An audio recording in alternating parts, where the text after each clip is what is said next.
حدیث نمبر 2415۔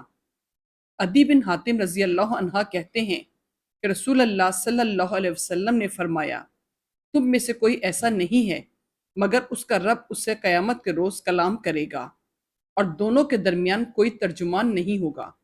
وہ شخص اپنے دائیں طرف دیکھے گا تو اسے سوائے اپنے عمل کے کوئی چیز دکھائی نہ دے گی، پھر بائیں جانب دیکھے گا تو اسے سوائے اپنے عمل کے کوئی چیز دکھائی نہ دے گی، پھر سامنے دیکھے گا تو اسے جہنم نظر آئے گی۔ رسول اللہ صلی اللہ علیہ وسلم نے فرمایا، تم میں سے جو جہنم کی گرمی سے اپنے چہرے کو بچانا چاہے تو اسے ایسا کرنا چاہیے، اگرچہ کھجور کے ایک ٹکڑے ہی کے ذریعے کیوں نہ ہو۔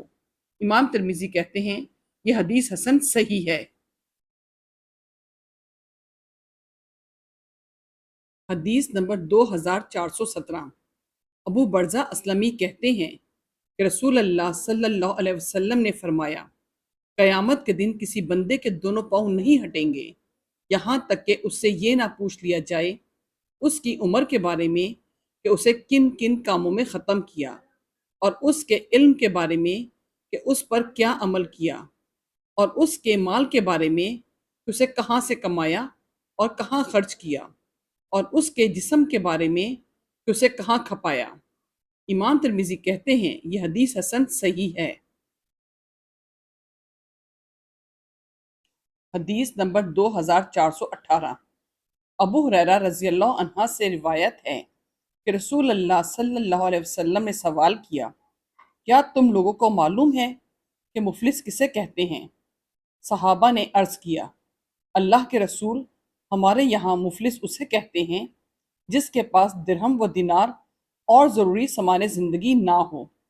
رسول اللہ صلی اللہ علیہ وسلم نے فرمایا، ہماری امت میں مفلس وہ شخص ہے جو قیامت کے دن روزہ، نماز اور زکوٰۃ کے ساتھ اس حال میں آئے گا کہ اس نے کسی کو گالی دی ہوگی، کسی پہ تہمت باندھی ہوگی، کسی کا مال کھایا ہوگا، کسی کا خون بہایا ہوگا اور کسی کو مارا ہوگا، پھر اسے سب کے سامنے بٹھایا جائے گا اور بدلے میں اس کی نیکیاں مظلوموں کو دے دی جائیں گی۔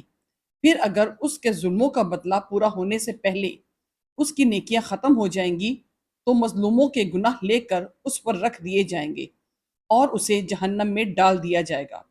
امام ترمذی کہتے ہیں یہ حدیث حسن صحیح ہے۔ حدیث نمبر 2421۔ مقداد رضی اللہ عنہ کہتے ہیں کہ میں نے رسول اللہ صلی اللہ علیہ وسلم کو یہ فرماتے ہوئے سنا، قیامت کے دن سورج کو بندوں سے قریب کر دیا جائے گا یہاں تک کہ وہ ان سے 1 میل یا 2 میل کے فاصلے پر ہوگا۔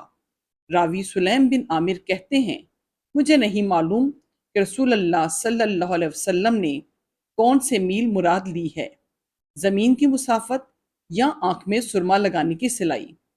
پھر سورج انہیں پگھلا دے گا اور لوگ اپنے اعمال کے اعتبار سے پسینے میں ڈوبے ہوں گے، بعض ایڑیوں تک، بعض گھٹنے تک، بعض کمر تک، اور بعض کا پسینہ منہ تک لگام کی مانند ہوگا۔ مقداد رضی اللہ عنہ کا بیان ہے، میں نے دیکھا کہ رسول اللہ صلی اللہ علیہ وسلم اپنے ہاتھ سے اپنے منہ کی طرف اشارہ کر رہے ہیں کہ پسینہ لوگوں کے منہ تک پہنچ جائے گا جیسے کہ لگام ہوتی ہے۔ امام ترمذی کہتے ہیں یہ حدیث حسن صحیح ہے۔ اس باب میں ابو سعید خدری اور عبداللہ بن عمر رضی اللہ عنہم سے بھی احادیث آئی ہیں۔ حدیث نمبر 2422۔